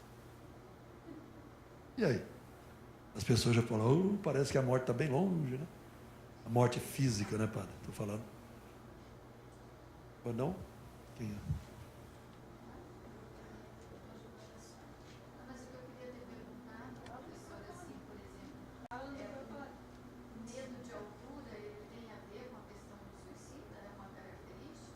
Não, é porque o que eu quis dizer é que nesse caso especificamente, o cara tinha medo de altura, certo? Aí saiu o noticiário que ele tinha caído do prédio, tá? Tirado até a tela e caído. Na verdade, ele se matou, ele se jogou. Nessa hora, o medo dele ficou de lado. Ele... Não, o medo de altura não tem nada a ver com o suicídio, não. Né? Expressões como epidemia, está uma epidemia de suicídio, o lugar com a mais alta taxa de suicídio do mundo, do Brasil, Campo Grande. Eles não podem falar isso. Tá? Deve-se abandonar teses que explicam o comportamento suicida como uma resposta a mudanças culturais, degradação da sociedade. Os indígenas estão se matando por causa da aculturalização. Espera aí, cada caso é um caso. Existe também depressão, problemas de drogas entre eles e os brancos e outros. Tá? A degradação da sociedade está levando... Cuidado, porque generalizações são perigosas, né? E teses como essa. Como noticiar casos específicos de suicídio. Tá? A cobertura sensacionalista só prejudica. Tá? Assiduamente evitada. Principalmente quando é uma celebridade. A cobertura deve ser minimizada até onde seja possível. Por isso que cuidado bem onde você vai passar isso aí, Valdir. Porque muitas vezes a pessoa escuta o bonde andando, não vê o contexto e fala assim na igreja, olha, quero anunciar aqui para vocês, infelizmente, que a nossa querida fulana se matou. Cuidado. Tem que saber o momento também, né? Qualquer problema de saúde mental que a celebridade pudesse apresentar, deve ser trazido à tona. A identificação, como o padre falou. Todos os esforços devem ser feitos para evitar exagero. O músico famoso falaram, olha, ele vinha em tratamento de depressão, foi encontrado morto. Mas você fala, por que não falaram? Ele se matou, porque não estava esclarecido ainda a morte. Depois que a polícia falasse suicídio, aí não tem crime, é outra conversa. Vai para o IMOL, Instituto Médico e Odontológico Legal, não é isso? Evitar fotografia do falecido, cena do suicídio e do método utilizado. Nós sabemos que na cultura ocidental é mais arma de fogo, enforcamento, remédios, pular de altura. Na oriental é mais arma branca, punhais, etc. Mas evitar essas fotografias, isso tudo, né? Evitar a descrição detalhada do método usado ou de como ele foi obtido, onde é que ele comprou aquela arma, etc. Né? As pesquisas mostram que a cobertura do suicídio pelos meios de comunicação tem impacto maior nos métodos, como que o cara fez, do que na frequência, sabia? E isso é importante, e quando ele noticiar um suicídio, algumas televisões colocam um profissional, um psicólogo, um psiquiatra, comentando muito do que a gente está falando rapidamente para ficar algo bem feito. Não é mesmo? Alguns locais, pontes, o viaduto perto do shopping, para nós aqui, né? Inferninho, estrada de ferro, não tem mais, edifícios altos. Eu estava comentando dos seminaristas que aprenderam a história de não poder instigar o suicídio. Ele estava passando 2 deles, eu não lembro o nome. E e viram no hotel Jandaia, tinha uma moça querendo se matar, pular lá de cima. E aí eles estavam passando, viram aquela aglomeração e tal, pá. Aí uma pessoa comentou com outra, podia pular logo. Alguns riram. Ele chegou, não teve dúvida. Olha, com licença, eu vou te falar um negócio. Eu aprendi que o senhor está instigando o suicídio, isso daí é crime, tá? Aí o cara fez um papel importantíssimo. E se ele já tinha gritado ali, as pessoas riram, não sei o quê. Se ele gritasse alto, ela só precisava um empurrão mesmo, né? Publicidade adicional acerca dos locais pode fazer com que mais pessoas os procurem com essa finalidade. Lançaram o vídeo, não sei se o Reis passou. Passou? O cara filmando. Ou então o curioso que vai lá ajudar, não sabe o que fazer.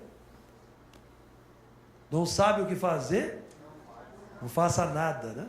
Ele mostrou o cara se aproximando? O suicídio não deve ser mostrado como inexplicável ou de uma maneira simplista. Porque às vezes você não tem explicação nenhuma, como muitas vezes não tem, mas isso não pode ter transmitido à população. Tipo assim, mas a causa certa do suicídio não foi esclarecida. Como eu ouvi do Kleber lá, o Getúlio Vargas. Não tem gente que fala que ele foi morto, outros falam que ele se matou. Então, quer dizer, não deve se falar isso, que não foi esclarecida a causa. É uma forma muito simplista, o que não tem explicação. Ele nunca é o resultado de um evento ou fator único. Vocês já aprenderam aqui. Não dá para falar que o noivo da Ana Paula Orozio se matou porque ela terminou o noivado. Aí a família queria dinheiro dela. Ninguém é responsável pela morte de ninguém, se for suicídio, né? Só homicídio e tal. Normalmente sua causa é uma interação complexa de vários fatores.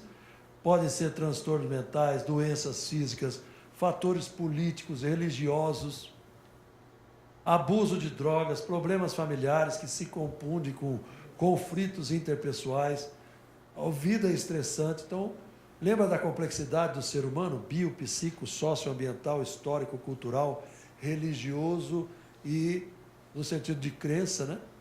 Cultural. O reconhecimento de que uma variedade de fatores contribui para o suicídio pode ser útil. Entendeu? Para não ser simplista e nem generalista. Quanto menos falar, melhor. Até a televisão, entendeu? O suicídio não deve ser mostrado como um método de lidar com problemas pessoais, como falência financeira, reprovação em exame, concurso, abuso sexual. Às vezes acontece isso, não? A pessoa começar a querer achar uma culpa, um motivo. Reportagem deve levar em consideração o impacto nos familiares da vítima, nos sobreviventes, em termos de estigma e sofrimento familiar. Isso é importante. Se a família falar não noticia, igual muitos falam, não fala que ele morreu, ninguém fica sabendo. Glorificação de vítimas de suicídio como mártires, objeto de adoração pública, pode sugerir às pessoas susceptíveis que a sociedade honra o comportamento suicida. Ao contrário, a ênfase deve ser dada ao luto pela pessoa falecida. Aquele luto, a perda. Né? A descrição das consequências físicas da tentativa de suicídio não fatais, dano cerebral, paralisia, pode funcionar como fator de dissuasão, de convencimento, de preferência por uma autoridade na área, tipo um psicólogo, um médico, entendeu? Teve um índio aqui que se matou uns 10 anos atrás, que queimou a casa, não sei o quê, aí o Picarelli chamou, queriam fazer o sensacionalismo, mas falou, olha, eu falo depois de você. Não, mas você fala primeiro. Aí ele noticiou. O índio se matou e tal, aí mostrou a casa queimada. Aí depois eu falei, não podemos dizer a causa, porque eu não conheço o paciente, mas posso afirmar que, bem de uma maneira bem pontual, cada caso é um caso. É que isso nós estamos conversando. Porque se entrar no sensacionalismo, aí não dá, né? Então vocês podem chegar para a imprensa e dizer isso para as pessoas, olha, eu quero primeiro que você fale, ou me mostre o que você vai escrever, depois publique, percebe? Porque é perigoso, né? Informações sobre ajuda disponível. A mídia é todos nós pode ter um papel proativo na prevenção, ao divulgar as seguintes informações. Nós temos, então, o CAPS Emergência, Centro de Atendimento Psicossocial. Senhor Daniel, o senhor que é da entrevista lá, o Daniel, ou qualquer de vocês que vão conhecer o Daniel já sabem. Telefones, existe o grupo de apoio à vida, dá os números do telefone, tá? Onde possa obter ajuda. E a pessoa que está escutando, assistindo, está lendo, fala, opa, essa pode ser minha última esperança, vou tentar. Tá vendo? Lista com os sinais de alerta de comportamento suicida. Para você que tem um parente ou você mesmo que está nos ouvindo, o que a pessoa pode apresentar, como vocês têm escutado aqui. Esclarecimentos mostrando que o comportamento suicida frequentemente associa-se com doenças, depressão, que é tratável, que tem condições, que pode ser necessária, inclusive, a troca de medicamentos, porque a pessoa não se adequou a um ou ao outro. Entendeu? Isso é importantíssimo.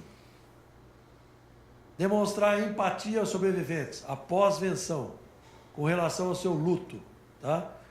Números de telefone, endereços de grupo de apoio, que nós temos, o GAV já teve aqui. Né? Aumenta a probabilidade de intervenção por parte dos profissionais, amigos e família, em momentos de crises suicidas. Tá? O que fazer? Trabalhar em conjunto com as autoridades de saúde, vocês estão fazendo isso aqui, tá? Referir-se ao suicídio como consumado, não como bem-sucedido. Eu já vi. A pessoa conseguiu, foi bem-sucedida na sua tentativa. É isso? Suicídio consumado, concretizado, não é mesmo? Apresentar somente dados relevantes em páginas internas dos veículos impressos, não na página de frente, ou então na frente do jornal, na primeira notícia, né? Destacar as alternativas ao suicídio. Então, por exemplo, mensagem subliminar, que a Globo faz muito. Sexta-feira à noite, como eles querem que vocês assistam as porcarias de Big Brother, não sei o quê, as notícias são mais leves. No sábado hoje, entendeu? De segunda a quinta é Lava Jato, isso não é só ela, né? Percebe? Então, na segunda já é filme de violência, tela quente, vocês veem lá, não é isso? Violência. Então, é necessário que se coloque por dentro dos jornais, falado, escrito, essas notícias, se é que vão colocá-las, né? Páginas internas. Destacar as alternativas ao suicídio, colocar a prevenção do lado. Nunca dar notícia somente. Fornecer informações sobre o número de telefone, endereços que nós podemos fazer. Indicadores de risco de sinais de alerta, nós falamos muito aqui.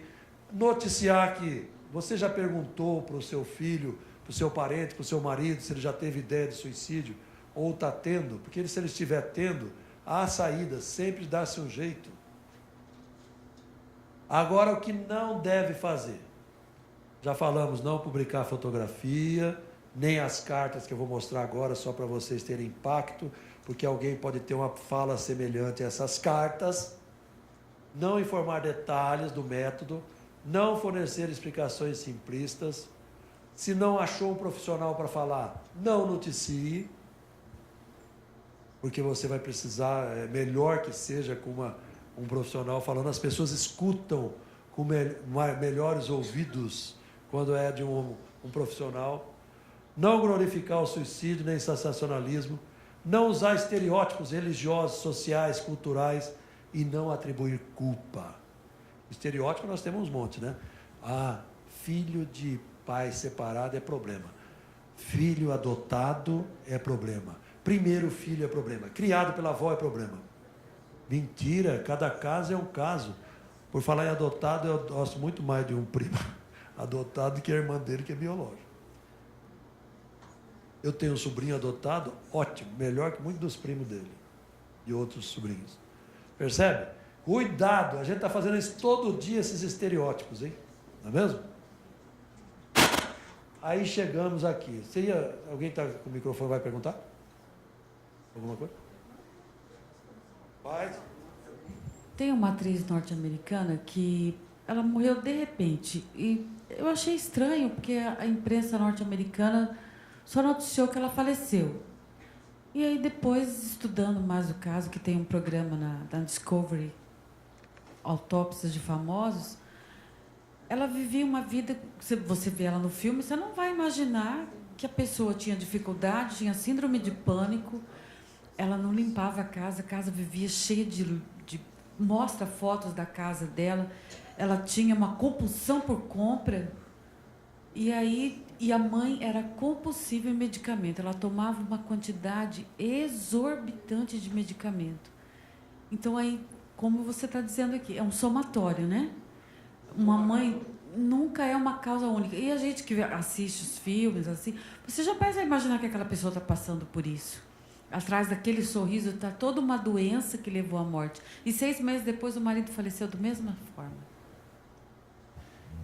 Só uma chave. Isso é imprescindível a gente saber o seguinte. Qual a necessidade, aí eu te pergunto, de saber do que a pessoa morreu? Existem várias. Por exemplo, a autópsia psicológica, já ouviram falar?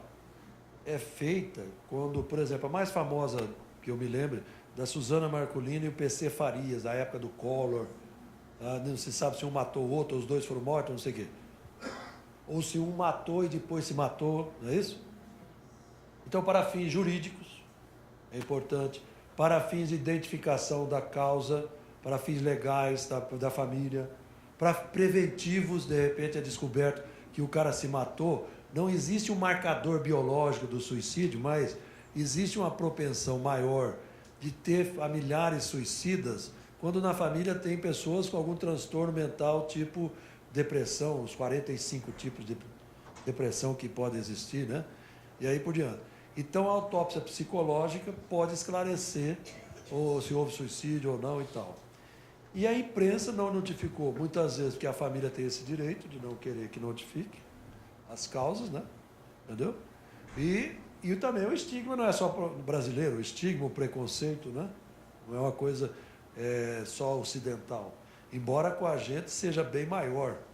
Por causa do quê? Da culpa. As pessoas acham que, se o meu filho falar que tem ideia de suicídio, onde é que eu estou culpado? Onde é que eu errei? Mas você tem tudo, eu te amo. É a mesma coisa dar uma arma para ele se matar, viu? Já falaram isso aqui? Você dizer para uma pessoa que acabou de tentar suicídio ou que está com ideia de suicídio, coisas como: mas nós te amamos, por que você faz isso? Pensa assim, você tem tudo. É a mesma coisa, falando de uma forma figurada, toma aqui um revólver, ele vai se sentir mais culpado, mais incomodado, mais para baixo e fala: mas realmente eu não presto para nada mesmo, né? Nem isso aí eu valorizo e tal. Percebe? Por que eu trouxe esses bilhetes suicidas? Naquela coisa da desmistificação, dessensibilização que eu falei. Porque muitas vezes a pessoa pode falar coisas parecidas no dia a dia. E a gente tem que estar alerta. 20 anos, tiro na cabeça. Deixou escrito uma caneta azul, São Paulo, 1988. Edu, estou deixando essa carta para mostrar a você o que sinto e o que estou sentindo. Edu, são 2h15 da madrugada. Não consegui dormir 1 minuto sequer, está tudo doendo dentro de mim, só em pensar em te perder, aqui é do jeito que ela escreveu mesmo, e te perdi de verdade. Du, por que você fingiu? Por que você mentiu para mim esse tempo todo? Du, não estou aguentando mais, está sendo duro resistir a essa dor tão grande que estou sentindo dentro de mim e por viver assim, preferi morrer. Edu, quando lembrar-se de mim, lembre-se que te amei e amei de verdade. Pensa a cabeça do Edu. Então, é difícil. Foi a mesma coisa da Ana Paula Arósio. Queriam o dinheiro dela dizendo que ela era culpada da morte do noivo. Por falar nisso, realmente a madrugada é perigosa. É onde as pessoas pensam, porque não estão dormindo, tudo em silêncio, não tem ninguém na casa. Ou se tem, estão dormindo. Não é isso? Esse aqui, 30 anos, ó. Se enforcou, deixou escrito, caneta esferográfica azul. Observação, deixou 2 filhos. Adeus para todos vocês. Ângela escreveu. Mas a pessoa não pensa nos filhos.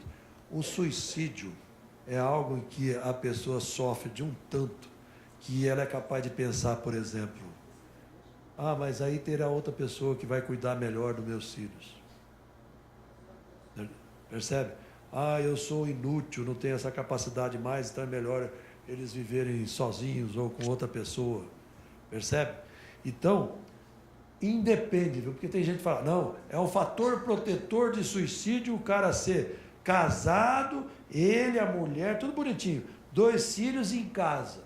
Não, cada caso é um caso, percebe? Então, essa daqui, no caso, 2 filhos. 40 anos, branca, vários tiros no marido e um na própria cabeça. Manuscrito. Matei porque não aguentava mais, estou cansado e não vou deixar ele para ninguém. Não será meu, mas também não será de Claudete. Carlos, o documento está assinado na frasqueira, é só você passar o carro para o seu nome. Até, adeus, Maria. Amo vocês, mas estou morrendo aos poucos, desde o dia que encontrei aquela mulher com ele no carro. Não são histórias parecidas que a gente ouve por aí? O engenheiro que caiu com um avião de propósito, não sei aonde, Goiânia, não foi? Com a filha. Branca ingestão de inseticida gárlico, efeito de petróleo. Bilhete manuscrito. Sofro demais, não aguento. Querida Joana, não entre só. Não choquem Antônio e Maria. E a pessoa entra... Eu já vi um texto uma vez que o cara dizia... Ele comparava mais ou menos as ideias do suicida. Não é? É um cara que pensou, um pensador a respeito, né? Que seria como um cara num surto psicótico. Você já viu alguém num surto psicótico, fora de si, louco por algum momento ali? Não fala coisa com coisa. O filme Uma Mente Brilhante, quem assistiu? Pronto, o cara era excelente, tinha prêmio Nobel, né? De matemática, não é isso? Tal. E uma sumidade, um professor tal. Mas ele achava que tinha pessoas o perseguindo, era esquizofrênico. Aliás, 10% dos esquizofrênicos tentam suicídio, 60% dos depressivos pensam, 15 a 20 tentam, né? Mas eu costumo dizer em consultório assim, ó, tá, depois que já se falou, o cara comentou e falou, na hora do tratamento, né? Ali na hora H, já de passar o medicamento, encaminhar para a psicoterapia, dieta sem cafeína, atividade social, religiosa, esportiva, pá. Aí eu costumo dizer também assim, olha, você sabia que a maior probabilidade numa tentativa de suicídio é você ficar com alguma sequela? Como assim? Se está ruim a situação e nós vamos ajudá-lo para sair dessa, e vamos fazer toda essa equipe multiprofissional, se está ruim pode piorar. Como assim, doutor? Você precisa saber, por exemplo, que pessoas que tentam o suicídio, se não é a hora dela, não morre mesmo. Viu? Pode ficar com alguma sequela, uma consequência. Por exemplo, você já ouviu falar do cara pular de um prédio independente do andar e se quebrar todo e não morrer? Pessoas que dão um tiro no ouvido e dependendo do ângulo, fica a bala na cabeça, fica cego, queima tudo, surdo, mas não morre. É mesmo? Mas aí, e a porcentagem de cada 100 que tentam se matar, cada 100 que tentam, morrem mesmo 1 ou 2. É verdade. Vocês escutam televisão falando do suicídio. Agora aparece assim, ó, fulano tentou suicídio. Eles falam mais do consumado, né? E aí então a gente está pegando pelo lado da razão para mostrar para ele, ó. E muitos falam assim, doutor, aquele remedinho que o senhor me deu no caso da urgência me salvou. Eu estava sozinho em casa, peguei e coloquei, a gente passa ansiolítico sublingual. Coloquei e aí me veio aquele pensamento que o senhor falou, né? Se está ruim, pode piorar. Como é que eu vou ficar numa cadeira de roda, ou surdo, ou cego, sei lá, e a minha mulher vai arrumar outro, e meus filhos, como é que vão ficar sem mim? Porque no surto psicótico, trazendo agora, o cara sai fora de si tamanha de maneira que no filme, por exemplo, o cara se corta aqui, ó, para tirar um chip que, segundo ele, colocaram dentro dele, estão perseguindo. Quer dizer, o cara sai fora mesmo da realidade, do mundo dele é irreal, é impossível, percebe? Então, ó, essa aqui falou, querida Joana, não entre só, não choquem Antônio e Maria. Olha o outro, deu um tiro também. Eu, Josefa, peço desculpa devido às minhas depressões nervosas pelo meu ato tomado por mim mesmo. Peço às autoridades de não divulgar meu caso, que é uma decisão minha para meu descanso eterno. É meu desejo. Deus abençoe essa terra maravilhosa que é o Brasil. Amém. Vai gravando essas falas para a pós-venção com Marcos Estevão. O trabalho que deve ser feito com os sobreviventes. O padre já adiantou ali na missa, mas depois, a posteriori, né? Ingestão de veneno. Essa atitude foi muito bem analisada e achei que a hora era essa. Não chorem por mim. Deus é grandioso. Eu espero poder ajoelhar-me em seus pés no dia do juízo final, pois sei que só assim serei perdoado e reintegrado com os meus. Eu estou feliz, não chorem. Tudo será mais belo. Meus dias nesse planeta chegaram ao fim. Estou contente. Mãe, eu te amo. Eu amo todos vocês. Não chorem. Aí assinou. A gente sempre relata assim, ó. É tudo caso verdadeiro, viu? A gente relata com as iniciais, né? Ou então põe um nome fictício. Tá? 27 anos. Precipitação e queda livre. Traduzindo, pulou de um lugar alto. Ela escreveu, é da contracapa do livro, Sentinelas da Alma, do Francisco Cândido Xavier, Chico Xavier. Querida Carla, estou certo que encontrei em você um mundo cheio de luz e fraternidade humana. Sou, como você mesmo disse, um espírito em evolução, necessitando de tudo isso. Ao seu lado, estou certo que caminharei paralelamente à vida. A alegria que transbordou tanto em você. Um grande beijo e assinou. 53 anos, tomou formicida, suicídio em um hotel de baixa condição financeira. Por favor, avise o deputado Dr. Raul. Ele tomará as providências para avisar em São João da Boa Vista. Assim não ficarão esperando que eu apareça por lá um dia qualquer. Obrigado e desculpe os transtornos. O fim foi eu que escrevi porque acabou aqui. Por que sempre caneta esferográfica azul? Porque, para ser mais obsessivo, o profissional do IMOL, Instituto Médico e Odontológico Legal, isso muito vem do IMOL, muitos desses bilhetes, eles têm que escrever tudo. Estava com caneta, com marca, você escreveu alguma coisa? Sei lá, vamos supor, se tivesse uma marquinha aqui, estava com uma mancha de caneta esferográfica azul no dedo polegar direito ou esquerdo para investigações, entendeu? Tudo detalhadamente. E não deu para trazer dessa vez. Tem o professor Wedney, que ele é perito judicial, dá aula no CDB, no curso de Direito. Ele tem umas fotos daqui de Campo Grande, que aí ele faz em cursos assim, nas aulas, que vocês vão verificar. Eles tiram foto lá no local, ninguém pode tocar e tal, né? Aí depois o relato deles é tão detalhado, que ele mostra alguns, que você não faz ideia. Né? Até eu que sou meio obsessivo, ali eu perco longe. Como é que é? Cidadão encontrado em casa com a porta da frente aberta, de cor azul, de madeira, entreaberta em 45 graus. Corda tipo tal, amarrada não sei aonde, bilhete, aí vem o bilhete, se tiver, né?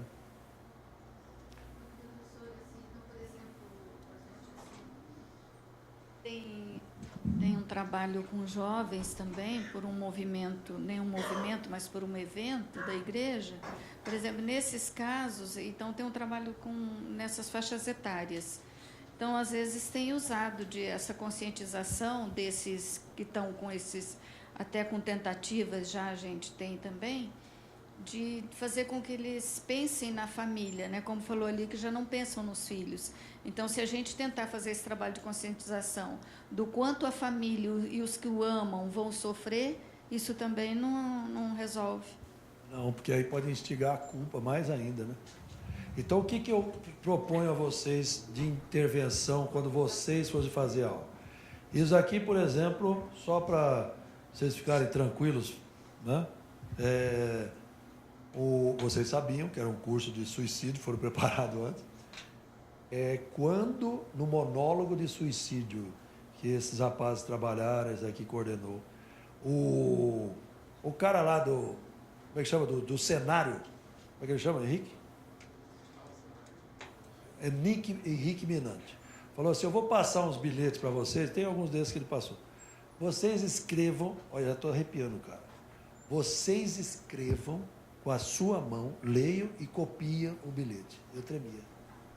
30 anos de psiquiatria atendendo um monte de paciente. Você escreveu ou pulou fora? Escrevi, foi uma experiência única, assim, porque... Uma coisa é você ler, porque você lê, a leitura é algo mais rápido. A partir do momento que você escreve, exatamente, você entra muito em contato com os sentimentos que estão expressos naquelas palavras. A secretária 2 dias sem dormir. Opa, o teatro monólogo, nós vamos preparar esse ano de novo, o monólogo sobre suicídio. Então a ideia era, mas sabe o que aconteceu? O nosso ator principal, que era um monólogo, o Matheus, mudou de curso, saiu da arte cênica da UEM, está na Federal, outro curso. O monólogo está no site da Arquidiocese. Ai, pronto. Só exibir aqui, no último dia. Aí pronto. Ele foi filmado, isso mesmo, bem lembrado. E agora a diretora Nathalie Alas, aqui, o André, ela está arrumando uma outra pessoa lá da Artes Cênicas, outros alunos, para poderem atuar. Tem o teatro também de Alzheimer, tá também lá? Teatro de Alzheimer. Nos Trilhos da Mente. Né? Bom, aí a dica... Fala só. Eu queria saber se tem estatísticas sobre o suicídio na área rural aqui do estado. Muito suicídio, negligenciado também, principalmente com agrotóxicos, porque não é receita, hein? Fico preocupado com a gravação. Organofosforados, que é aqueles venenos que põem na lavoura e tal, sabe? Aquilo dali, com um pouquinho de pinga, não é que mata todo mundo, eu acabei de falar, pode, mas um estrago bem dado dá aqui no esôfago, quem mata. Então, quer dizer, eles têm acesso facilmente a esses produtos. Tá? Outra coisa, cordas, rios, tá? Tanto que fala, se acidentou. Como é que foi? Bom, ele era um grande nadador, o rio não estava tão cheio, aí ele pulou.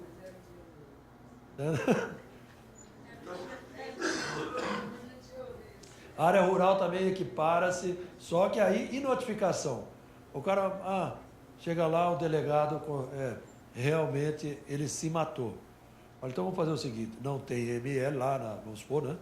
Aí fala assim, pode enterrar, tal, tem um médico ali, só dá um atestado de óbito. E não vai para IML, não vai para lugar nenhum, a não ser debaixo da terra que a família enterra. Né?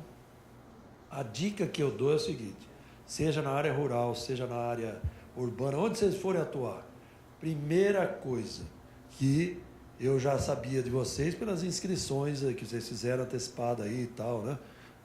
O público era esse, tá? Mas vocês saibam primeiro com quem que você vai conversar. Por exemplo, uma experiência que eu quebrei a cara. Me chamaram para ir falar numa creche aqui sobre drogas. Aí falaram, eu perguntei, qual a idade? 5, 6 anos no máximo. Aí eu falei, parabéns, uma prevenção primária, sabe o que é? Quando o problema não aconteceu, e eu espero que é isso que vocês façam, e tudo que a gente fizer para que ele não aconteça, prevenção primária. Prevenção secundária, o problema já aconteceu, e tudo que você fizer para que ele não aconteça de novo. Em nível de ambulatório, posto de saúde, na sua casa, comunidade e tal. Prevenção terciária, que é a mais cara, é quando você institucionaliza, interna a pessoa, aí é mais gasto. Pode ser no hospital, na cadeia, no colégio interno. É uma instituição. Então, primária, secundária, terciária. A quaternária é de readaptação, tal, é outra coisa. Mas, o que eu fiz, então, com os meninos da creche? Levei umas fotos bonitas, assim, para chamar atenção, plantas, né, para chamar a atenção da gurizada, maisena, o pó de maisena, essas coisas assim para alegrar a turminha, né? Aí cheguei lá, uma luz divina que Deus ajuda sempre, né? Um pendrive na mão. Aí a moça falou assim, já está aqui o data show, emprestamos o data show, não sei o quê. Eu falei, não. Espera um pouquinho. Peguei, aí a gurizada entrou, uma bagunça danada, né? Tinha uns 15. Aí eu peguei e falei assim, ó, todo mundo sentado aqui no chão. O último que sentar, a mulher do sapo. E eu... Aí sentei, já me igualei. Vamos lá. Nome e time que torce. Aí foi a brigaiada, né? Os palmeirenses, corintianos. Uns não tinham time. Ai, meu, não tem time. Eu falei, calma. Até o final da nossa conversa, vamos arrumar um para você. Vamos falar com seu pai, sua mãe, sua avó. Sei. Aí, já entrando ali no ritmo. Né? Nesse momento, ali, cada cabeça é uma, cada história é uma, cada vivência é uma. Né? Aí eu falei assim, ó, qual é o meu nome? Depois de perguntar o nome, né? Qual é o meu nome? Sei lá. Aí Careca da Silva. Então, legal, mas eu tenho um nome, Careca, nome. Já teve um jogador que tinha um apelido, Careca. José Carlos. Ah, legal. Eu sou médico. Vocês já foram médico? Ah, eu já fui. Né? Falei, então, pediatra? Outra. Aí estamos conversando. Aquela menina do tal do veneno, de 9 anos, demorou 1 hora a conversa, tá? Nos 2 últimos minutos que ela disse que subiu mesmo pro veneno de rato, tá? Mas antes disso nós conversamos tudo sobre bolacha, doce, a vida, a escola, etc. Percebe? Conheça primeiro esses adolescentes que você falou que vai conversar, não é isso? Aí, o que eu vim fazer aqui? Sei lá. Aí o outro, você não tem o que fazer, tio? Tenho. Né? Me chamaram aqui, a diretora, tá? Primeira coisa, ela queria ficar, eu falei, ó, tira a diretora, professora, cuidadora. Não é para eles? A presença de outro já intimida. Percebe? Então, o que eu vim fazer? Não tem que fazer. Só conversa mole, 15, 20 minutos. Para quem de fora estaria vendo. Como se tivesse ali a diretora, sei lá. Tá? Aí a paulada final. Ó, vou explicar, agora é sério. Agora é sério. Eu vou explicar para vocês o seguinte. Eu sou médico que trata de problemas de cabeça. E, entre outras coisas que a gente trata de problema de cabeça, tá? É sobre as drogas. Aí já vê, e criança, você sabe como é que é. Né? Já mandou um de primeira, assim, um gurizinho, bem diferente, bem pequenininho. Ah, minha mãe usa cocaínica. Eu falei, seria cocaína? Ela usa cocaínica. Já teve no hospital, não sei o quê. Dos 15, 10 conheciam de alguma maneira tio, avô, não sei quem, PP, televisão, blá, blá, blá, informação a respeito de drogas. Voltando, 1992, Exército Brasileiro, Campo Grande. Fiz uma pesquisa com os conscritos da igreja.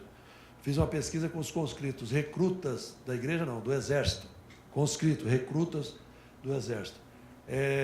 70% deles não tinham conhecimento sobre, na época, AIDS, diálogo em casa, nem pensar sobre AIDS, sobre drogas, sobre sexo. Século XXI, os gurizinhos dos 15, 10 tinham conhecimento. Então fica a mensagem, conheça primeiro o terreno. Pendrive voltou para casa, até hoje tem lá guardado, nunca usei. Só falar um pouquinho rapidinho aqui.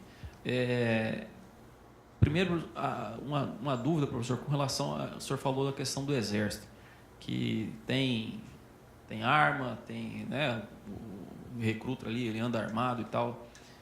Existe algum trabalho, alguma coisa assim voltado para esse público em especial? Existe. Até o ano passado eu estive lá de novo, eles fizeram via satélite outra palestra. Eles têm um programa de prevenção intenso, viu? Já há um bom tempo. Porque numa dos anos que estive lá, teve 11 tentativas entre militares, né? Era do hospital. E cada um no seu momento individual pedir a Deus muita força, muita luz, sabedoria. Dr. Rosa Pires continuar nesse caminho, nos ajudando, nos atendendo, acolhendo.